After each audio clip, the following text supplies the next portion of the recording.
Hello,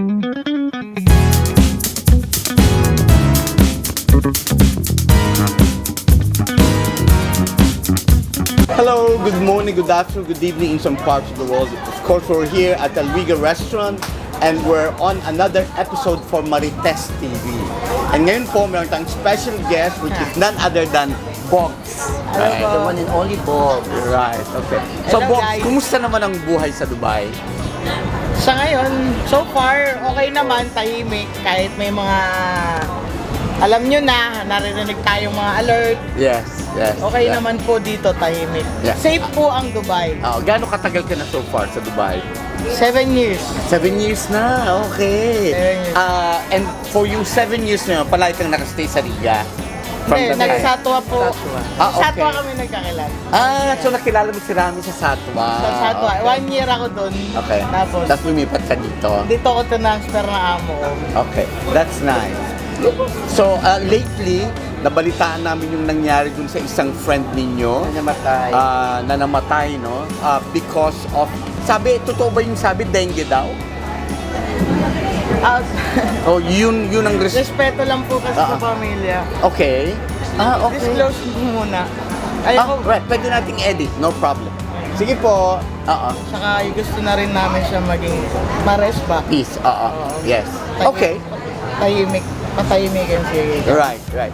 Hindi, siguro for us, gusto namin malaman para mabigyan ng babala yung mga iba na kung anong dapat gawin, saan sila dapat hindi pumunta, saan sila pwedeng puntahan para ba maiwasan, di ba? Yun naman ang sa amin. Right. Pero actually po naman dito kami all years nagtatrabaho kami sa kalye. Pag mainitan man kami, malamigan na kami. Yeah. Pero hindi naman kami ganun na totaling nagkakasakit ng ganun.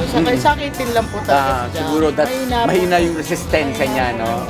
Kasi, ayun, may history yata ng baga sila sa And for the ones who's not aware, Bogs work po as one of, we call them the flyer girls. Yeah, di ba? Ganda pakinggan. Tomboy. Mga flyer. Sila po yung mga nagbibigay ng flyers dito sa mga salon, especially in this particular building sa Al Salmiya. Sila po yung hinahire ng salon para magbigay ng flyers, magbigay ng information to invite our ladies para pumunta sa salon. Di ba, Ram? Magpaganda. And so far, kumusta naman yung work na yun? Okay naman. Nangungulit sa inyo. Kahit ayaw nyo kumuha ng papel, pinipilit pa rin namin kayo. At saka siguro po, dun sa mga baguhan na dumadaan dito sa Riga, when they offer you something like that po, yung flyers, it will be nice kung tanggapin lang po ninyo maski hindi kayo pumunta because it gives them a bit of yung maganda sa loob, di ba, Rami? Yeah. Tanggap nila. Actually, si Rami noon, nagtatrabaho siya before as flyer girl.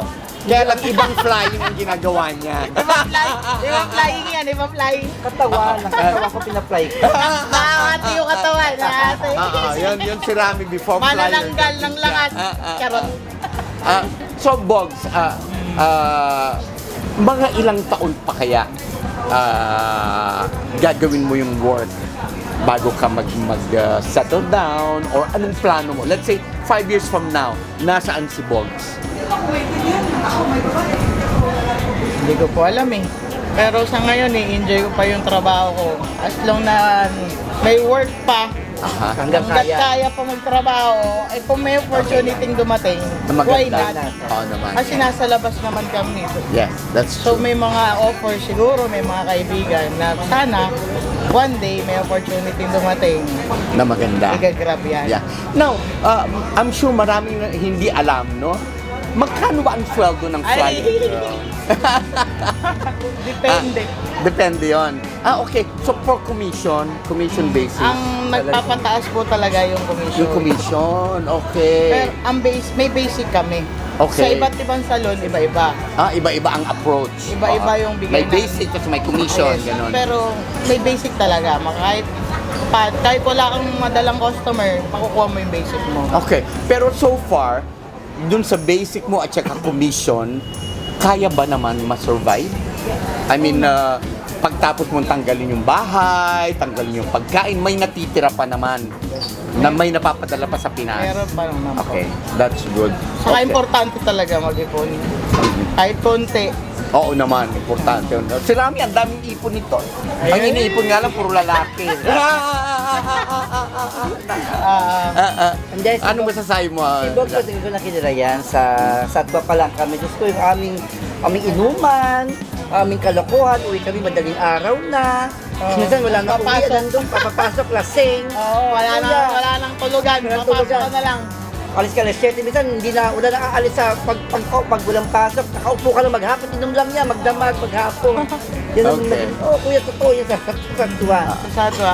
Tapos yun, tapos niya, nagkaroon ng time na bumuo ako ng grupo nila, which is siya nga yung hinirang nilang parang namumunat presidente ng Shibuli. Nasang lahi po. okay. Isang lahi. Okay. So siya po, presidente Existing ng pa isang yun? lahi. Oh, Medyo active pa po. Active pa naman. Okay, anong ginagawa nung Shibuli, nung isang lahi? Sa flyers, more on flyers po na activities. Okay.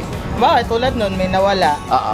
Tulong-tulong. Yeah, tulong-tulong. Okay. Tsaka kuya, no, pag December, Yes. doon ko nakikita na ang bilis ng panahon kasi pag simula December, sasayaw yan sila dyan. Nangaroling kami dyan. Nagbibigay sila ng kasiyahan sa mga dumadaan. Tapos nag-Noche Buena sila sabay-sabay. Yung Nakikita mo- pinangaroling namin, sabay-sabay kami kumakain sa labas lahat. Ganyan sila, kung nakikita mo sila nag-aaway-away, pero at the end of the day, magkakapatid sila. Makikita mo nakakaaway, nagkisigawan isa, pero hindi sila, Normal lang naman. hindi sila nagtanim ng galit sa bawat isa. Kasi pagka hindi mo nilabas yan, parang wala lang yung pinagsasamahan nyo dyan. Oo. So, Okay. So, Bogs, anong advice mo sa mga OFW na mga baguhan Okay lang, pwede po. dito sa Riga? In particular. Yeah. sa mga baguhan dito, kung di man dito sa ibang panig ng mundo, Okay. huwag kayo mawalan ng pag-asa. Yes. Kasi nandito na kayo, nandito na kayo sa abroad. Tiyaga lang, makakahanap din kayo ng trabaho. Kung di man, mag-umpisa sa maliit, so palaki ng palaki. Basta magtiyaga lang sa adasal. Tutulungan tayo ni Lord. Saka minsan sa pag-iipon yan, di ba? Yung nakatago mong pera, yung nakikita mo lumalaki, tago lang talaga, importante. Kaya huwag niyong pababayaan magulang niyo. Sarili. Ayun, Thank you number very one much, yan. Bogs. Thank you, Bob. That was nice. For our foreign friends who did not understand a bit of what we were talking about, of course, we've got Bogs here, who is one of the workers that give flyers Very for the well-known salon. flyers. And so far, she has just told us about their life and about their experience and about the importance of saving money, especially for OFW. Their So, and once again, of course, we're gonna post it and we're gonna put some translation below. And once again, thank you very much for another episode of Marites TV, and we'll see you on the next episode. Bye-bye. Follow niyo po, follow and share. Yes, like and share, and see you. Bye-bye. Bye.